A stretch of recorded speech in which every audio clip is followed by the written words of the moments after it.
وَأَطِيعُوا اللَّهَ وَرَسُولَهُ وَلَا تَنَازَعُوا فَتَفْشَلُوا وَتَذْهَبَ رِيحُكُمْ وَاصْبِرُوا إِنَّ اللَّهَ مَعَ الصَّابِرِينَ وَلَا تَكُونُوا كَالَّذِينَ خَرَجُوا مِنْ دِيَارِهِمْ بَطَرًا وَرِئَاءَ النَّاسِ وَيَصُدُّونَ عَنْ سَبِيلِ اللَّهِ وَاللَّهُ بِمَا يَعْمَلُونَ مُحِيطٌ۔ ترجمہ کنز العرفان۔ اور اللہ اور اس کے رسول کی اطاعت کرو اور آپس میں بے اتفاقی نہ کرو ورنہ بزدل ہو جاؤ گے اور تمہاری ہوا اکھڑ جائے گی، تمہاری قوت ختم ہو جائے گی، اور صبر کرو، بے شک اللہ صبر کرنے والوں کے ساتھ ہے۔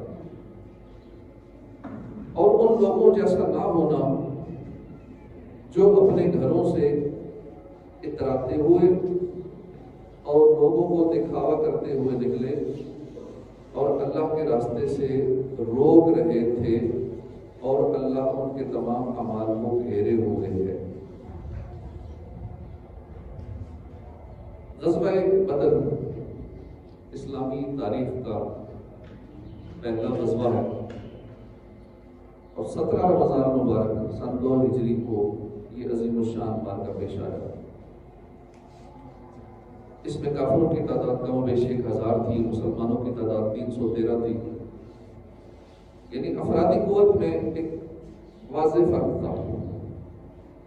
کفار کا لشکر مسلمانوں سے 3 گنا زیادہ تھا، ان کے پاس ساز و سامان کی بھی کثرت تھی، جنگی آلات بھی کافی تعداد میں تھے، اس کے باوجود مسلمانوں کو فتح نصیب ہوئی، کفار کو شکست ہوئی اور عبرتناک شکست ہوئی۔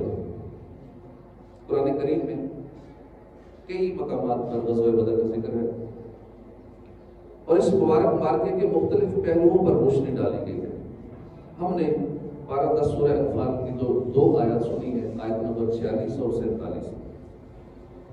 ان 2 آیات کریمہ میں غزوہ بدر سے حاصل ہونے والے چند اسباب بیان کیے گئے ہیں۔ بنیادی طور پر یوں سمجھ لیجیے کہ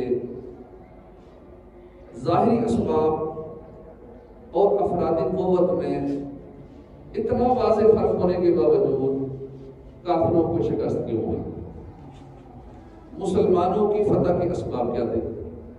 ان 2 آیات میں ان اسباب کو ذکر کیا تھا۔ دوسرے لفظوں میں یوں کہہ لیجیے، ایک مسلمان کی کامیابی اور ناکامی کے باطنی اسباب کیا ہے، ان آیات میں ان اسباب کو بیان کیا گیا ہے۔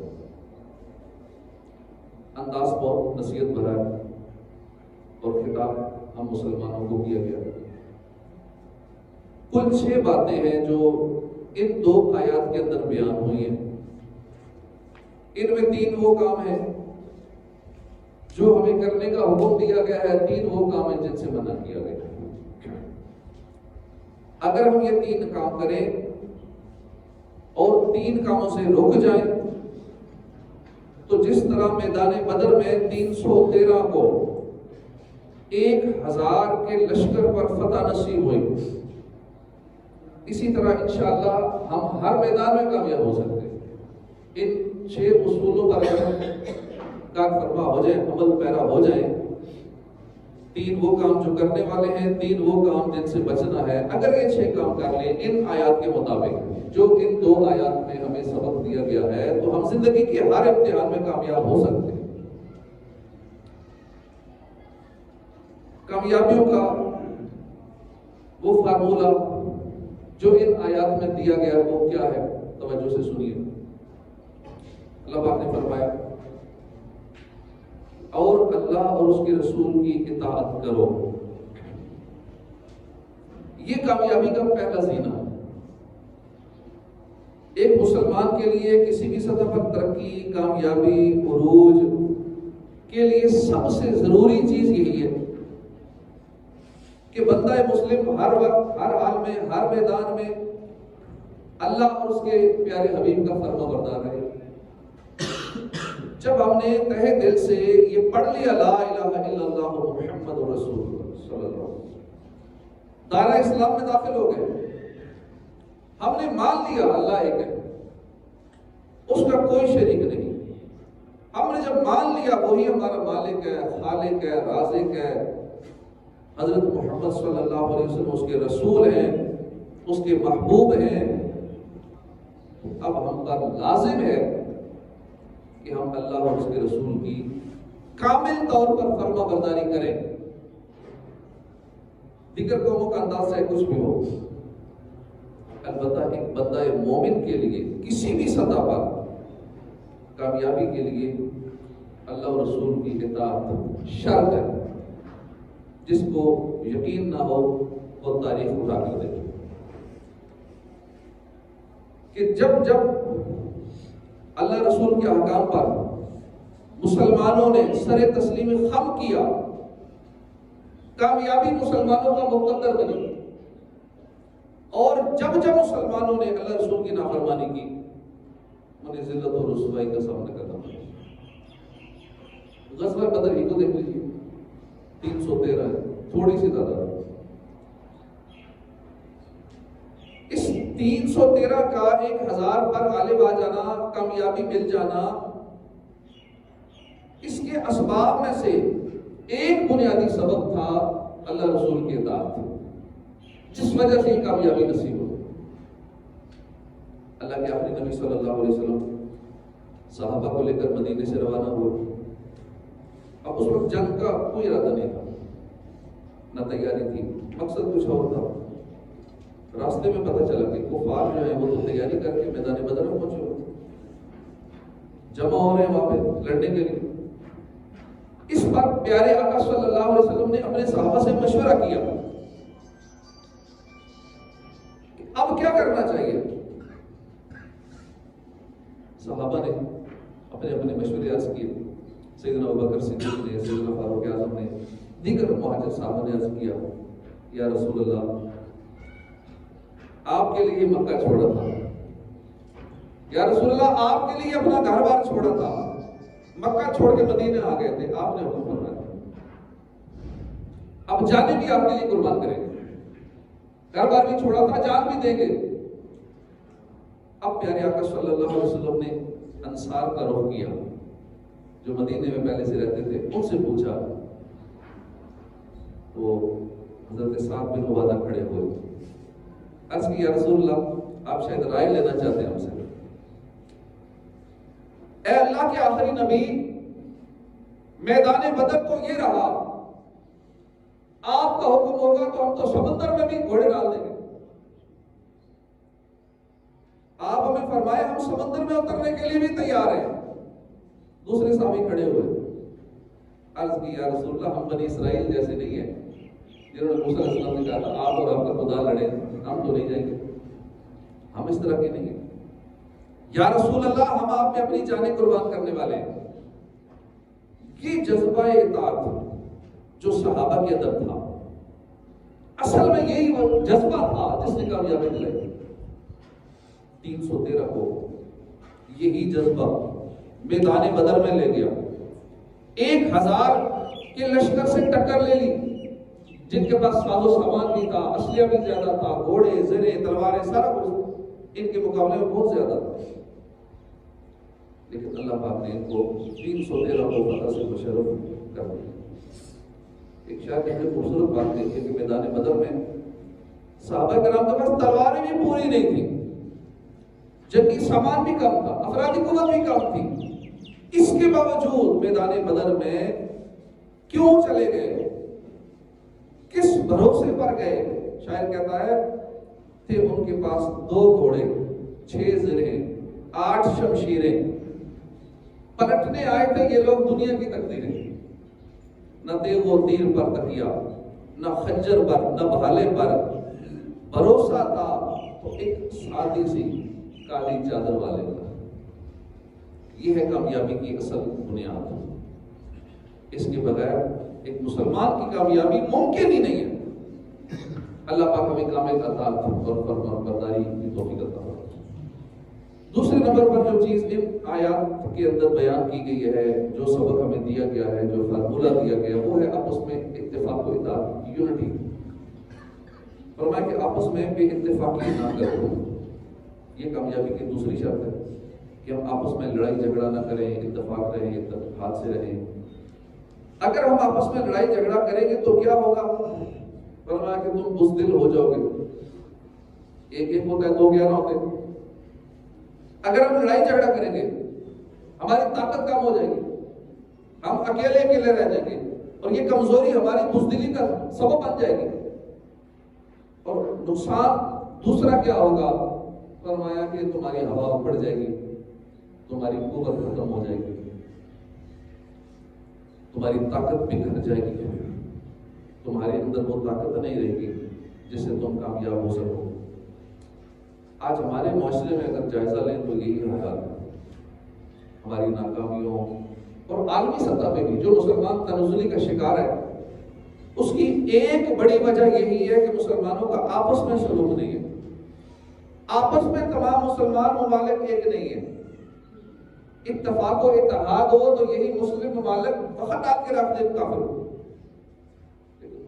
آپس کی نا اتفاقی، لڑائی جھگڑے، کہیں ذات پر، کہیں نسل کی بنیاد پر، کہیں رنگ کی بنیاد پر، کہیں خطوں کی بنیاد پر لڑائیاں جاری ہیں۔ یہاں تک بھی جھگڑوں کا معاملہ ہے کہ آپس میں جھگڑتے ہوئے، مگر آپس میں جھگڑے ہوتے مگر اس جھگڑے کی وجہ پتہ نہیں ہوتی لڑ کیوں رہے۔ کئی خاندانوں میں باپ دادا سے لڑائیاں چلی آ رہی ہوتی ہیں، اولاد کے ماں باپ کو قتل کر دینے کی خبریں آئے دن آتی ہیں۔ ان دنوں بھی کئی خبریں آپ نے سنی ہوگی سوشل میڈیا پہ، بیٹے نے والدین کو قتل کر دیا، کہیں بھتیجا چچا کو قتل کر دیتا ہے، کہیں دوست آپس میں لڑتے ہوئے قتل کر دیتے ہیں ایک دوسرے کو۔ یعنی یہ لڑائیاں، یہ جھگڑے، یہ اختلافات، یہ ہمیں اندر سے کھوکھلا کر رہے ہیں۔ بڑی مشہور کہاوت ہم بچپن سے کتابوں میں سنتے پڑھتے آتے ہیں۔ ایک لکڑہارا تھا، اس نے اپنے بچوں کو سمجھانا تھا، کیونکہ بڑا سمجھایا، مانتے نہیں تھے کہ آپس میں اتفاق و اتحاد سے رہو۔ بچے اس کی بات سنتے نہیں تھے۔ ایک دن سمجھانے کے لیے اس نے کہا لکڑیاں لے آؤ، لکڑیاں لائیں، کہا ایک لکڑی جو تمہارے ہاتھ سے توڑ دو۔ آرام سے انہوں نے توڑ دی۔ اب کہا کہ لکڑیوں کا گٹھا بناؤ، گٹھا بنایا، اب کہا اب توڑو، اب کسی سے نہ ٹوٹی۔ تو یوں کر اس نے اپنے بچوں کو سبق دیا کہ جب بندہ اتفاق اتحاد سے رہتا ہے تو کوئی اسے نقصان نہیں پہنچا سکتا۔ تم اکیلے رہو گے، یوں ہی بکھرے رہو گے تو تمہاری طاقت ختم ہو جائے گی، تم کمزور ہو جاؤ گے۔ تیسرے نمبر پر اللہ پاک نے فرمایا پارہ 10واں سورہ انفال کی آیت نمبر 46 میں کہ اور صبر کرو۔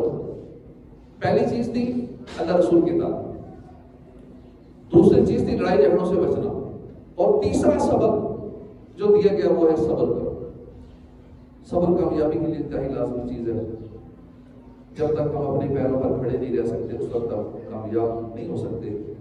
کامیابی اصل میں صبر کے نتیجے کا نام ہے۔ بندہ ہر میدان میں، ہر مشکل میں ثابت قدم رہے، دنیا کا کوئی طوفان بھی اسے مقصد سے ہٹا نہیں سکتا۔ کیسی ہی مشکل آ جائے قدم نہ ڈگمگائے، ایسا شخص ایک نہ ایک دن کامیاب ہو جاتا ہے۔ دنیاوی معاملات میں بھی دیکھ لیں، جو بندہ ایک فیلڈ پکڑی رکھتا ہے وہ آخر کسی نہ کسی ہاتھ لگ جاتا ہے، کہ کوئی ایک سکل کو بھی پکڑ لیتا ہے، ایک ہنر کو بھی لے کے چلتا ہے اور اس میں وہ کمال حاصل کر لیتا ہے، چاہے کوئی بھی سکل ہو جائے۔ اب جدید سوشل میڈیا کے دور میں دیکھ لیں، ایک ڈیجیٹل میڈیا کی سکل، سوشل میڈیا اسے آتا ہے تو سوشل میڈیا سے 10 لاکھ 20 لاکھ ماہانہ کما رہے ہیں۔ ایک فیلڈ پکڑ لی نا، کسی کو خالی پروڈکٹ لسٹنگ آ گئی، وہ ایک دن کے 50,000 1 لاکھ کما رہے ہیں۔ ایک سکل کو پکڑ لیا، لوگوں کو سروسز دے رہے ہیں، کما رہے ہیں۔ کنٹینٹ رائٹنگ کی ایک سکل اسے آ گئی، بس اسی سے کمائی جا رہی ہے۔ کئی کہتے ہیں یہ بھی تھوڑا کریں، ادھر سے کچھ نہیں آیا، چلو کچھ اور شروع کرتے ہیں۔ اب یہ تھمبنیل بنانا شروع کرتے ہیں، ادھر سے کارڈ نہیں آیا، چلو کوئی اور کام پکڑ۔ جو صبر نہیں کرتا، استقامت سے نہیں لگا رہتا، وہ پھر بھٹکتا ہی رہتا، کبھی ادھر تو کبھی ادھر، کچھ فائدہ نہیں ہو رہا۔ یہ کاروبار بھی کر کے دیکھ لیا، یہ بھی دیکھ لیا، یہ بھی دیکھ لیا، نہ وہ کی نوکری میں ٹکتا ہے، نہ اس کا کاروبار میں دل لگتا ہے، نہ کسی دنیاوی کام ہے، نہ دینی کام ہے۔ یعنی دونوں طرح سے فارغ ہو جاتا ہے، نہ دینی معاملات میں عبادت میں آگے جا سکا، نہ دنیاوی معاملات میں اتنی دولت کما سکا، پریشان حال ہی رہتا ہے۔ وہ استقامت اور صبر، پیشن کے ساتھ لگے رہنا، یہ بندے کو کسی نہ کسی مقام پہ پہنچا دے، کامیاب کر دیتا ہے۔ آخرت کی کامیابی کے لیے بھی صبر ضروری ہے، دنیاوی کامیابی کے لیے بھی صبر ضروری ہے۔ تو کہتے ہیں آج کاروبار شروع کرے تو کل ہی منافع آنا شروع ہو جائے، آج شروع کیا تو بس کل ہی امیر ہو جائے، راتوں رات امیر ہو جائے، تو ایسا نہیں ہوتا۔ صبر کا مظاہرہ کرنا پڑتا ہے، اپس اینڈ ڈاؤن آتے ہیں، جو کاروباری حضرات کو بہتر سمجھتے ہیں۔ نقصان بھی ہوتا ہے، کبھی فائدہ ہو جاتا ہے، کبھی نقصان ہو جاتا ہے، ایک ہی بار ون شاٹ ایسا لگ جاتا ہے کہ پچھلے ساری کمیاں پوری ہو جاتی ہیں۔ تو صبر جو قرآن پاک کی سائٹ میں بتایا گیا کہ اور صبر کرنے والے کامیاب ہو جاتے ہیں۔ حضور غوث پاک دیکھ لیں، پیدائشی ولی ہیں غوث پاک، اس کے باوجود 40 سال تک آپ نے مجاہدات کیے، پیدائشی ولی ہونے کے باوجود 40 سال تک جنگلوں میں نہ جانے کہاں کہاں، عبادت میں، ریاضت میں، مجاہدوں میں بھوکے رہ کے سختیاں برداشت کرتے رہے، اور جب سختیاں انتہا کو پہنچ گئی تو زمین پر لیٹ کر وہی آیت پڑھتے کہ بے شک دشواری کے ساتھ آسانی ہے، بے شک دشواری کے ساتھ آسانی ہے۔ تو ان آیات کی برکت سے آپ فرماتے ہیں مجھ سے سختیاں دور ہو جاتی ہیں۔ تو کامیابی ملنا یہ ایک پروسیس ہے، ایک سلو پروسیس کہہ لیں، ٹھیک ہے۔ ون شاٹ میں کسی کا اگر لگ گیا، مہینے میں کسی نے کروڑ کما لیا، وہ ایک الگ میٹر، ایک کا دو کا کیس ہوتا ہے، اور کمانا بھی حالات طریقے سے چاہیے۔ یہ نہیں جو بھی بتائے جی یوں کر لو، یہ فلاں ایپ آئی ہے تو فلاں سافٹ ویئر آیا تو فلاں طریقہ ہے تو فلاں سائٹ آئی ہے تو فلاں شارٹ کٹ ہے تو بڑے پیسے آتے ہیں، تو حلال کمانا چاہیے۔ اگر جائز ہے تو کریں، حلال ہے تو کریں، ادروائز ہر ایک صرف لالچ میں آ کے دماغ ہی بہت ہو جاتا ہے، سوچنا ہی چھوڑ دیتے ہیں جائز ہے یا نہیں، پوچھنا ہی بھول جاتے ہیں۔ ایسا یہ مال کا لالچ جو ہے یہ دماغ پہ حاوی ہو جاتا ہے۔ تو کامیابی ایک پروسیس ہے، ہمیں اس پروسیس سے گزرنا ہی پڑتا ہے، تنگی کے ساتھ آسانی۔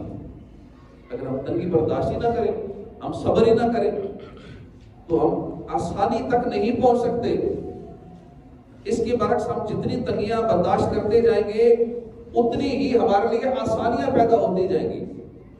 ہمیں کمفرٹ زون سے نکلنا ہوگا، ہم ایک روٹین میں چل رہے ہوتے ہیں، چاہے وہ عبادت کا معاملہ ہو، دین کا معاملہ ہو، دنیاوی معاملہ ہو، بس ایک کمفرٹ زون میں ہے، بس اسی ہے، بس میری یہی روٹین ہے، اس سے نہیں بدلنا، بس اسی شہر میں رہتا ہوں یہ نہیں چھوڑنا، بس اسی محلے میں رہتا ہوں نہیں چھوڑنا، بس ادھر ہی رہتا ہوں کوئی اور کام نہیں کرنا، جو کام کر رہا ہوں وہی کرنا ہے، موبائل بس میرا ہاتھ بیٹھا ہوا ہے دوسرا نہیں بدلنا، فلاں چیز اپڈیٹ آ گئی اس کے مطابق نہیں چلنا۔ اب تو دنیا لمحہ بلمحہ چینج ہو رہی ہے، نئی نئی ٹیکنالوجیز آئے دن اپڈیٹ ہو رہی ہے، ہر چیز گوگل ڈیلی اپنے آپ کو اپڈیٹ کر رہا ہے، فیس بک ڈیلی اپنے آپ کو اپڈیٹ کر رہا ہے، ہر چیز اپڈیٹ ہو رہی ہے، ہم اپڈیٹ کیوں نہیں ہو رہے؟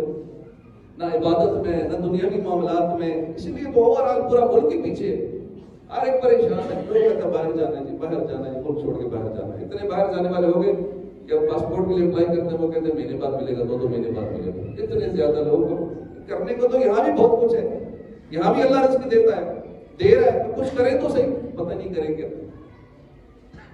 دماغ ہی نہیں کام کریں کیا۔ تو اللہ پاک توفیق عطا فرمائے، ہدایت نصیب فرمائے۔ آج کے دور کے لحاظ سے اگر ہم دیکھیں، اللہ کے ولی، شیخ طریقت، امیر اہل سنت حضرت علامہ مولانا محمد الیاس ستار قادری، یہ ہمارے سامنے ایک رول ماڈل ہے۔ سالوں پہلے آپ یہ مقصد لے کر چلے کہ مجھے اپنی اور ساری دنیا کے لوگوں کی اصلاح کی کوشش کرنی، اس مقصد کو لے کر اکیلے چلے، مشکلات بھی آئیں، ستایا بھی گیا، دل آزاریاں بھی کی گئی، آوازیں بھی کسی گئی، برا بھلا کہا گیا، آپ کے خلاف کتابیں لکھی گئی، پروپیگنڈے کیے گئے، اور تو اور معاذ اللہ آپ کو قتل کی دھمکیاں دی گئی، اور کتنے قاتلانہ حملے بھی ہوئے، لیکن آپ ثابت قدم رہے، صبر کرتے رہے، برداشت کرتے رہے، استقامت کے ساتھ لگے رہے۔ ہم حکمت عملی کے ساتھ آگے بڑھتے رہے، یہاں تک کہ آپ کی بنائی ہوئی پیاری تحریک دعوت اسلامی اس وقت دنیا بھر میں دین کی خدمت کر رہی ہے، دنیا بھر میں اس کا ایک نیٹ ورک ہے، اس کا جو چینل ہے ایسا چینل ہے کہ دنیا بھر کی جو بڑی سیٹلائٹس ہیں تمام سیٹلائٹ میں چل رہے ہیں، پوری دنیا میں چل رہے ہیں۔ ایک سیٹلائٹ والوں سے ہمارے ذمہ کی میٹنگ ہو رہی تھی، تو انہوں نے پوچھا کہ اس وقت پاکستانی چینل جتنے بھی ان میں ٹاپ کون سا ہے جو ورلڈ لیول پہ ٹاپ پہ چل رہا ہے۔ انہوں نے کہا، یہ ان کی ورڈنگ تھی سیٹلائٹ والوں کی، کہ مدنی چینل ہے جو اس وقت دنیاوی لیول پہ سب سے زیادہ دیکھا جانے والا چینل پاکستانی تمام چینلز کے اندر یہ چینل ہے. اب یہ کیسے ہوا؟ چینل میں ٹیکنالوجی کی دنیا میں سوشل میڈیا میں دیکھ لیں، اس میں کتنے اکاؤنٹس ہیں، کتنے کروڑوں فالوورز ہیں، ایک ایک اکاؤنٹ کے 10 20 lakh follower, 50 lakh follower, 1 crore follower. اب یہ سارا کیسے ہوا؟ اتنا بڑا نیٹ ورک کیسے بنا؟ اتنا بڑا مساجد کا 10,000 سے زیادہ مساجد بنا رہی، ڈیلی 1-2 مساجد بنا رہے، مدارس بنا رہے. تو یہ اللہ کا ولی اکیلے چلا، صبر کرتا رہا، استقامت سے یہ چلتے رہے اور اللہ پاک نے یہ دن دکھائے. تو استقامت ضروری ہے، ہمیں مسلسل ایک کوشش جاری رکھنی پڑے گی، صبر کرنا پڑے گا تو اللہ پاک کامیابی عطا فرماتا ہے. اب ہم لوگ کہتے ہیں کب تک صبر کریں؟ بڑا ٹائم کا صبر کر لیا تو صبر کا بھی ایک ٹائم پیریڈ ہوتا ہے. خاص کر صبر کا ٹائم اگر 1 سال ہے تو ہم کہیں نہیں 8 مہینے میں، 9 مہینے میں، 10 مہینے میں مجھے آؤٹ پٹ کیوں نہیں مل رہی. بھائی ہر صبر کا ایک ٹائم پیریڈ ہوتا ہے اور وہ ٹائم پیریڈ پورا کرنا پڑتا ہے، تب اس کے مطلوبہ ریزلٹس ملتے ہیں. تو یہ نہیں کہنا چاہیے کہ میں بڑا صبر کر لیں. کامیابی کے حصول پر صبر کا دورانیہ بھی بہت اثر انداز ہوتا ہے. جس کامیابی کے لیے 3 گھنٹے کا صبر چاہیے، اس کے لیے ہمیں 3 گھنٹے ہی صبر کرنا پڑے گا. 2 گھنٹے سے کام نہیں چلے گا کہ بڑا صبر کر لیا. تو یوں صبر کے دورانیوں کو ملحوظ خاطر رکھنا بھی بہت ضروری ہے. کسی صاحب علم سے پوچھا گیا کہ ہمیں کب تک صبر کرنا چاہیے، تو بڑا پیارا جواب دیا کہ اللہ پاک فرماتا ہے کہ اللہ صبر کرنے والوں کے ساتھ ہے. تو جب تک تم چاہتے ہو کہ اللہ تمہارے ساتھ ہو تب تک صبر کرتے ہو. اس وقت تک صبر کرو، یہ بڑا صبر کر لیا، بڑا برداشت کر لیا، اس وقت تک صبر کرو جب تک تم چاہتے ہو کہ میرا رب میرے ساتھ رہے اور میری مدد کرتا رہے. اللہ صبر کرنے والوں کے ساتھ ہے، اللہ صبر کرنے والوں کی مدد کرتا ہے. تو تب تک تم صبر کرتے رہو. یہ وہ 3 کام ہیں جو کامیابی کے حصول کے لیے ہم نے کرنے ہیں، جن کا حکم ان آیات میں دیا گیا جو ہم نے آیات سنی ہے. آج کی بیان کا موضوع تھا کہ 6 وہ کام ہیں کہ جو ہمیں کامیابی دلا سکتے ہیں. غزوہ بدر میں جو کامیابی نصیب ہوئی اس کے پیچھے یہ 3 کام تھے جو کرنے والے تھے. 3 کام وہ تھے جن سے بچنا تھا. تو 3 کام جو کرنے ہیں اللہ رسول کے ساتھ. غزوہ بدر میں کمال اطاعت کا جذبہ تھا جو آپ نے شروع میں سنا کہ اس اطاعت کے جذبے کی وجہ سے اللہ پاک نے ان کو 313 کو 1000 پر فتح عطا فرما دی. دوسری چیز آپس میں یونٹی، اتفاق و اطاعت. اور تیسری چیز صبر. اب وہ 3 کام سنیے کہ کامیابی کے حصول کے لیے جو نہیں کرنے، نہ کرنا ضروری ہے. ایک چیز ہے تکبر کا نہ کرنا، تکبر کا نہ ہونا. فرمایا کہ ان لوگوں جیسا نہ ہونا جو اپنے گھروں سے اتراتے ہوئے نکلے. یہ غزوہ بدر میں کفار کی شکست کے اسباب کا سبب بنا کہ ان کی تعداد 1000 تھی اور گھروں سے بڑے اکڑ کے چلے کہ یہ مسلمان ہمارے آگے کچھ بھی نہیں ہے. یہ 300 ہیں، 6 گھوڑے ان کے پاس، اتنی ساری تلواریں ہیں، نہ ان کے پاس سامان پورا ہے، نہ ان کے پاس بندے پورے ہیں. تو اس لیے ان کو کنفرم یقین تھا 100% کہ ہم ہی جیتیں گے، ہم ہی اس جنگ میں فتح حاصل کریں گے. تو گھروں سے اتراتے ہوئے چلے تھے. تو یہ ان کی شکست کا ایک تو سبب بنا. 1000 کی تعداد میں بھروسہ تھا، جنگجو بھی تھے، ساز و سامان بھی زیادہ تھا، تلواریں بھی مسلمانوں کے پاس پوری نہیں تھی، مسلمانوں کے پاس کھانے پینے کا سامان بھی پورا نہیں تھا، تعداد بھی 2 گنا کم تھی. اس کے باوجود کفار مکہ کو شکست کیوں ہوئی؟ ان کی ناکامی کے اسباب کیا تھے؟ اللہ پاک نے وہ اسباب ہمیں بتائے، مگر خطاب ہمیں ہی کیا. یعنی ان کی ناکامی کے جو اسباب تھے ہمیں فرمایا کہ تم یہ کام کبھی مت کرنا. وہ اسباب کیا ہے؟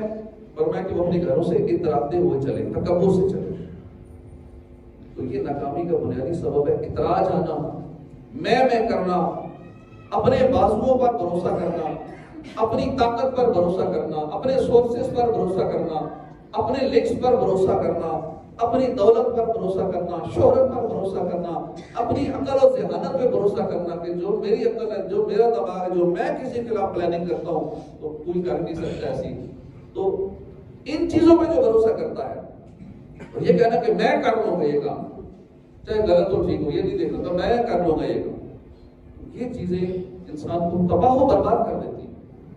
روایت کے مطابق کفار مکہ میدان بدر کے لیے جب گھروں سے نکلے تو غرور اور تکبر کے نشے میں مست تھے۔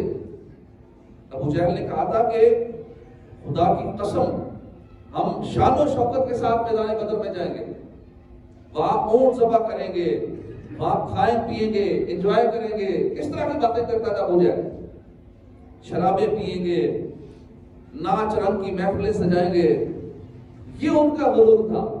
اور اس غرور کا تکبر کا نتیجہ کیا نکلا کہ کفار مکہ کو عبرتناک شکست ہوئی۔ یہ صرف ایک واقعہ بدر ہی نہیں ہے، بلکہ تاریخ ایسے واقعات سے بھری پڑی ہے۔ تاریخ کی کتابیں پڑھ کر دیکھیے، آج تک جس نے بھی غرور کیا، جس نے بھی تکبر کیا، اس کا سر نیچا ہوا۔ فرعون نے کہا انا ربکم الاعلی، میں بڑا رب ہوں۔ فرعون نے کہا میں تمہارا سب سے اونچا رب ہوں۔ اس کا غرور ٹوٹا، اسے غرق کر دیا گیا۔ نمرود نے سر اٹھایا، میں یہ ہوں، تکبر کیا، اللہ پاک نے ایک مچھر کے ذریعے اسے ہلاک کر دیا اور اذیت دے دے کر ہلاک کیا۔ قارون نے کہا تھا نا میرا مال، دنیا میں امیر ترین بندہ قارون، خزانوں کی چابیاں، کتنے طاقتور لوگ، اس قوم کے طاقتور لوگ اٹھاتے تھے اس کی چابیاں، اور اس نے کہا یہ ساری دولت جو آئی ہے یہ میرے علم کی وجہ سے آئی ہے، میرے پاس فلاں چیز کا علم تھا جو اوروں کے پاس نہیں ہے۔ آج کل بھی کہتے ہیں نا ہمارے پاس فلاں چیز کی اسکل ہے، فلاں چیز کا ہنر ہے، کسی کو نہیں بتائیں گے۔ تو پوچھے فارمولہ، یار یہ کریم بنانے کا فارمولہ ہی بتا دیں، 1.5 لاکھ کا فارمولہ بتانا ہے، اس کے علاوہ فلاں چیز خالی بتانے کے پیسے لیتے اچھے کرتے۔ تو اس نے کہا تھا میرا علم ہے جس وجہ سے میں نے اتنا کر لیا۔ آج کل بھی لوگ کہتے ہیں میرے پاس فلاں چیز کا فارمولہ ہے، اس لیے میں کامیاب ہوا ہوں، اس لیے میں نے کروڑوں کمائے ہیں، کیونکہ فارمولہ کسی کو نہیں دینا کہ فلاں گر ہے، سیکرٹ ہے، تو اس وجہ سے میں امیر ہوا ہوں۔ اللہ کی رحمت ہے، وہ چاہے تو بھی زیرو کر دے، کروڑ پتی ارب پتی کو زیرو کر دے ایک لمحے میں، تمہاری ایک بھی سیل نہ ہو، تمہارا فارمولہ دھرے کا دھرا رہ جائے۔ تو قارون نے بھی کہا تھا کہ میرے علم کی وجہ سے میں اتنا مالدار ہوں۔ اس کو زمین میں دنسا دیا گیا، مال سمیت دنسا دیا گیا، کیونکہ جب موسیٰ علیہ السلام نے اسے بلایا اور اس سے طے ہوا کہ ٹھیک ہے زکوٰۃ دے گا، 1000 درہم کے ساتھ 1 درہم دے گا، 1000 دینار کے ساتھ 1 دینار دے گا، 1000 اونٹوں کے ساتھ 1 اونٹ زکوٰۃ دے گا، اس نے طے کر لیا کہ ٹھیک ہے میں دوں گا۔ جب گھر آ کے اس نے حساب کتاب لگایا، وہ تو اچھی خاصی رقم بن گئی۔ اس نے کہا میں اتنی رقم کیوں دوں، کیونکہ آج کل یہی معاملہ ہے، زکوٰۃ دیتے ہوئے جب دیکھتے ہیں 2.5 کروڑ زکوٰۃ بن گئی، 2.5 کروڑ زکوٰۃ، یہ نہیں دیکھتے بھائی 1 ارب پہ بنتی ہے 2.5 کروڑ، 2.5 لاکھ بنی ہے تو 1 کروڑ میں 2.5 لاکھ بنی ہے، وہ 1 کروڑ بھول جاتے ہیں، 2.5 لاکھ میں نظر ہوتی، وہ اتنا زیادہ نظر آتا۔ تو اس نے بھی یہی کہا جب حساب کتاب لگایا تو میری زکوٰۃ تو اچھی خاصی بن گئی، اونٹ بھی اتنے زیادہ بن گئے۔ اس نے قوم کو تیار کیا موسیٰ علیہ السلام کے خلاف، جیسا کہ آج کل کرتے ہیں، جب کسی کے خلاف کو بس نہیں چلتا کسی کا، تو اب عوام کو کھڑا کرتے ہیں، لوگوں کو اس کے خلاف کریں گے، بھڑکائیں گے، تہمتیں لگائیں گے، الزامات لگائیں گے، کیونکہ خود تو کچھ کر نہیں پا رہے، اب عوام کو استعمال کیا جاتا ہے۔ تو اس نے بھی ایسا ہی کیا، عوام کو بھڑکایا کہ دیکھو موسیٰ علیہ السلام یہ تمہارا مال لینا چاہتے ہیں۔ لوگ بھی عوام جو ہوتی ہے وہ عوام کا لانا، عوام جانوروں کی طرح ہوتی ہے، چوپایوں کی طرح ہوتی ہے، جدھر مرضی عوام کو لگا لو۔ تو اس نے جب یہ دیکھا کہ زکوٰۃ اتنی بن گئی تو نہیں دینی، عوام کو تیار کر لیا اور پھر ایک مجمع لگایا، موسیٰ علیہ السلام کو بلایا، عوام کو اکٹھا کیا، کہا آئیں ذرا آپ ان کو تبلیغ کریں، کوئی اچھی اچھی باتیں بتائیں۔ اس بہانے سے ان کو بلایا، عوام کو جمع کیا، اور جب انہوں نے یہ چیزیں بتائیں کہ ہاں یہ فلاں کام نہیں کرنا چاہیے، اچھے کام کرنے چاہیے، برے کام نہیں کرنے چاہیے، کہتا ہے ٹھیک ہے آپ بھی اگر یہ کریں تو آپ کی بھی یہ سزا ہے کہ ہاں۔ پھر انہوں نے پہلے سے پلان کر رکھا تھا، ایک عورت کو، بدکار عورت کو تیار کر رکھا تھا کہ اس کے ذریعے پہ الزام لگائیں گے۔ اس کو بڑا لالچ دیا عورت کو کہ تمہیں اتنا مال ملے گا، تم نے موسیٰ علیہ السلام پہ یہ بدکاری کا الزام لگانا ہے۔ تو جب الزام لگا کہ فلاں عورت کہتی ہے کہ آپ نے بدکاری کی، آپ نے فرمایا لاؤ اس عورت کو۔ اب عورت اسی مجمع میں تھی، جب اس عورت کو سامنے لایا گیا عورت کو گھبرا گئی۔ جب موسیٰ نے پوچھا بتاؤ کیا سچ ہے، اب عورت گھبرا گئی، اس نے سچ بول دیا کہ نہیں مجھے انہوں نے پیسے کا لالچ دیا تھا، میں تو اس لالچ میں آ کے جھوٹ بولنے کے لیے مجھے تیار کیا تھا۔ تو اس وقت موسیٰ علیہ السلام جلال میں آ گئے، آپ نے اللہ کی بارگاہ میں اس کے لیے بد دعا کی، اللہ پاک نے فرمایا موسیٰ زمین کو تیرے تابع فرمان کر دیا، جو حکم دیں گے زمین کو، زمین آپ کا حکم مانے گی۔ آپ نے اسے زمین میں دنسنے کا، زمین کو حکم دیا اس کو اپنے اندر دنسا دو۔ اب وہ قارون زمین میں دنسنا شروع ہو گیا،